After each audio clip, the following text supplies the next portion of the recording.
News Bengaluru rave party case మళ్లీ తెరపైకి వచ్చింది. బెంగళూరు రేవ్ పార్టీ కేసులో ఛార్జ్ షీట్ దాఖలు చేశారు పోలీసులు. నటి హేమ డ్రగ్స్ తీసుకుందని ఈ ఛార్జ్ షీట్ లో తెలిపారు. హేమ MDMA డ్రగ్స్ సేవించినట్లు మెడికల్ రిపోర్ట్ జతపరిచారు. హేమతో సహా 88 మంది డ్రగ్స్ తీసుకున్నట్లు ఛార్జ్ షీట్ లో తెలిపారు. రేవ్ పార్టీ నిర్వాహకులుగా 9 మందిని చేర్చారు.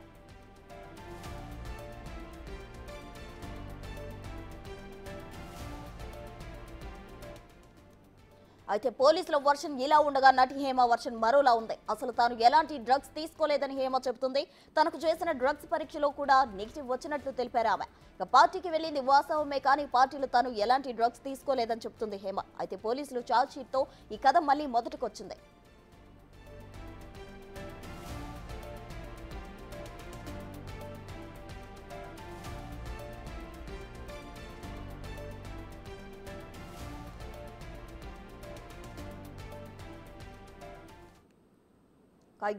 ఇదే అంశానికి సంబంధించి మరింత సమాచారం మా ప్రతినిధి రానా అందిస్తారు. రానా చెప్పండి, అసలు బెంగళూరు రేవ్ పార్టీకి సంబంధించి అయితే హేమ సంచలనంగా మారిన విషయం తెలిసిందే. అయితే గతంలో కూడా ఆమె తాను డ్రగ్స్ సేవించలేదు అంటూ ఆరోపించారు. అయితే ఇప్పుడు ఛార్జ్ షీట్ లో డ్రగ్స్ రిపోర్ట్ కూడా జతపరిచారు పోలీసులు. దీనికి సంబంధించి తాజా సమాచారం ఏంటి రానా?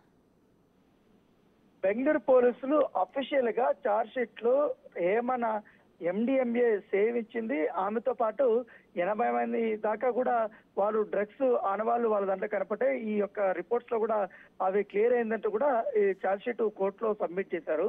అయితే ఇంత అఫీషియల్ గా వచ్చినప్పుడు కానీ నటి హేమ గత వారంలో కూడా బిగ్ టీవీ కూడా ఆమెను సంప్రదించింది. ఏదైతే ఆమె సమర్పించినటువంటి ఏదైతే ల్యాబ్ కు సంబంధించిన టెస్ట్ ఇది ఉందో ఆ టెస్ట్ లకు సంబంధించి వివరణ అడిగాము. ఎందుకంటే మీరు ఎప్పుడు చేయించుకున్నారు, మీకు ఎప్పుడు దీంట్లో నెగిటివ్ వచ్చిందనేసి అడిగినప్పుడు నేను బెంగళూరు నుంచి కేసులో నన్ను కావాలని ఇరికిచ్చారు పోలీసులు కానీ లేకపోతే ఇంకెవరైనా కానీ, మీకు ఎవరిచ్చారు, నేను అసలు డ్రగ్సే తీసుకోలేదు, నాకు ఎటువంటి టెస్ట్లే చేయలేదు వాళ్ళు, మీ మీద నేను లీగల్ గా కూడా వెళ్తాను, ప్రెస్ మీట్ పెట్టి కూడా మీ పైన పరువు నష్ట దావా వేస్తానని కూడా ఆ రకంగా కూడా ఆమె మాట్లాడే సందర్భం కనపడుతుంది. ఇప్పుడు అఫీషియల్ గా ముంబై ఏదైతే బెంగళూరు పోలీసులే రేవ్ పార్టీలో వచ్చినటువంటి డ్రగ్స్ సంబంధించి ఆనవాళ్ళలో నటి హేమ MDMA తీసుకున్నట్టు చాలా స్పష్టంగా రిపోర్టులతో సహా వాళ్ళు సబ్మిట్ చేసినటువంటి నేపథ్యం అయితే కనపడుతుంది. ఇప్పుడు మరొక టర్న్ అని చెప్పుకోవచ్చు.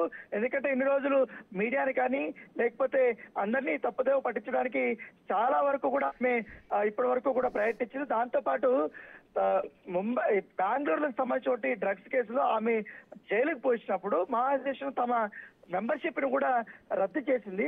ఆ రద్దు చేసిన తర్వాత ఆమె ఒక నెల తర్వాత మరొక ప్రైవేట్ ల్యాబ్ దగ్గరికి వెళ్ళి నాకు డ్రగ్స్ తీసుకున్న బట్టి ఎటువంటి ఆనవాళ్ళు లేవంటే కూడా నెగటివ్ రిపోర్ట్స్ ని తీసుకెళ్లి ఏవైతే మా ప్రెసిడెంట్ అయినటువంటి మంచు విష్ణుకి సబ్మిట్ చేసింది.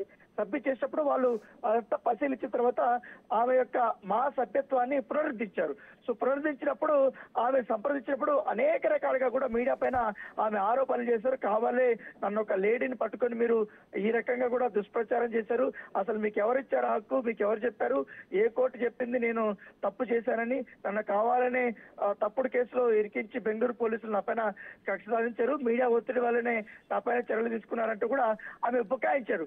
ఇప్పుడు జరిగిన బట్టి ఇప్పుడు వచ్చిన బట్టి రిపోర్ట్స్ కి ఆమె ఏం సమాధానం చెప్తుందో అన్న దానిపై కూడా ఒక ఉత్కంఠగా కొనసాగుతుందని చెప్పుకోవచ్చు. ఎందుకంటే మొదటి నుంచి కూడా రేవ్ పార్టీ బయటకు వచ్చిన తర్వాత ఈ కేసులో నటి హేమ ఉంది అనేది కూడా ప్రముఖంగా అటు కన్నడ మీడియా కూడా పెద్ద ఎత్తున కూడా ఫోకస్ చేసింది. దాంతోపాటు జాతీయ మీడియా కూడా పెద్ద ఎత్తున కూడా ఫోకస్ చేసింది.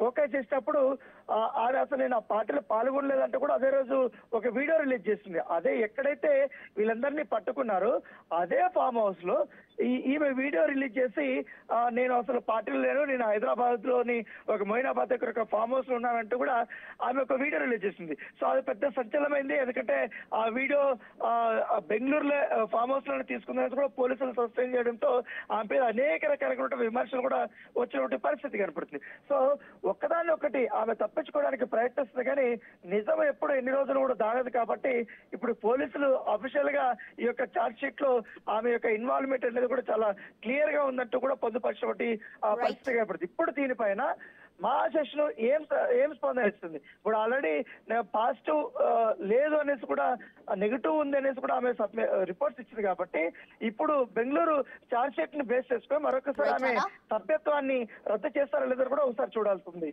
Thank you Rana.